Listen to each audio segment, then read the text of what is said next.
Hi, my name is Jodell Johnson, and this is my persuasive speech. I assume many of my audience members own pets. Whether you own a cat, a dog, or a mouse, they are still considered part of the family and provided a warm and loving home. Now imagine your innocent furry friend being locked up in a cold and not so loving metal cage, subject to the torture brought on by animal testing. Animal testing is the research and development of projects on animals in order to determine whether certain foods, drugs, and other products are safe for human use. Although animal testing has been beneficial to the human race in the way it allows for new safe products, people fail to see that the torture of millions of animals, including our pets, is what went into the creation of these everyday products.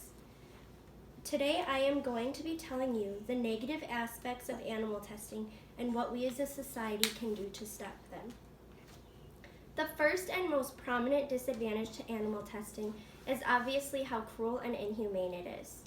According to PETA, People for the Ethical Treatment of Animals, more than 100 million animals die each year due to animal testing. Instead of living a normal life in their natural habitat or in a loving home, these animals are forced into conditions of deprivation, isolation, and torture. Animals are shocked, poisoned, burned, starved, made addicted to drugs, and purposely brain damaged. One horrific example of this cruelty is the common Dre's eye experiments done on rabbits. The rabbits are physically held down while cosmetic and household products are dripped into their eyes in order to determine the effects. These products can be left in the rabbit's eyes for months, causing extreme irritation and blindness. This is just one of the many painful and deathly tests that laboratory animals have to undergo. You can only imagine the rest. The sad thing about all of this is that most of these experiments are 100% legal.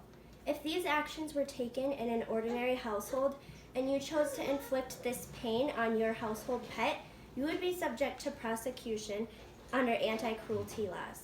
Yet the same experiments done on laboratory animals are legal because they are used for animal testing, which is, according to the FDA, necessary for scientific understanding.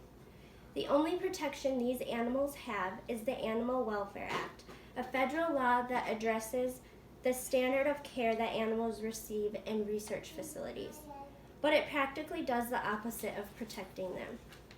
The law only applies to warm-blooded animals, which according to the Animal Legal Defense Fund excludes nearly 95% of the animals tested on. Not only this, but the warm-blooded animals that supposedly receive protection receive it at a minimal. Legal authorities look the other way when it comes to these experiments. Labs are not required to report when so-called protected animals are being tested on and are rarely inspected. These poor animals' lives are left in the hands of heartless humans. I bet you didn't know that your tax dollars are supporting this cruel treatment. Not only is animal testing inhumane, but it is very costly. According to PETA, the U.S. spends $16 billion in tax dollars on animal testing each year. An example of this outrageous spending comes from the recent experiment called Monkeys Getting High for Science, held in North Carolina. Over $71,000 was given to scientists to conduct an experiment that determines the effects of cocaine on primates. A completely unnecessary and cruel experiment. Not only does our tax money go to ridiculous and torturous studies like this, but it is wasted on the fees such as disposal of the helpless animals' bodies after experimentation and the hundreds of drugs used in the experiments.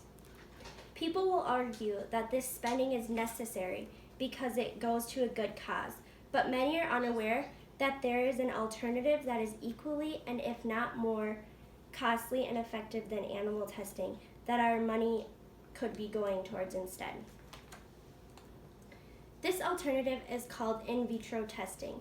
This is a form of testing where human cells are growing in a dish and tested in the same way that the animals are, but of course eliminating the inhumane and costly aspects.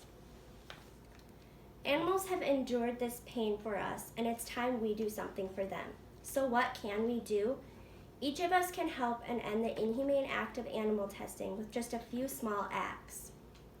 Take a little extra time at the store and look at the labels of products you're buying. Don't buy products that are testing on animals, because when you do that, you are supporting the inhumane act of animal testing. Have a voice, inform people around you, and take a stand against the companies who support animal testing and use it in the creation of their products, because in the end it will bring freedom to these innocent animals.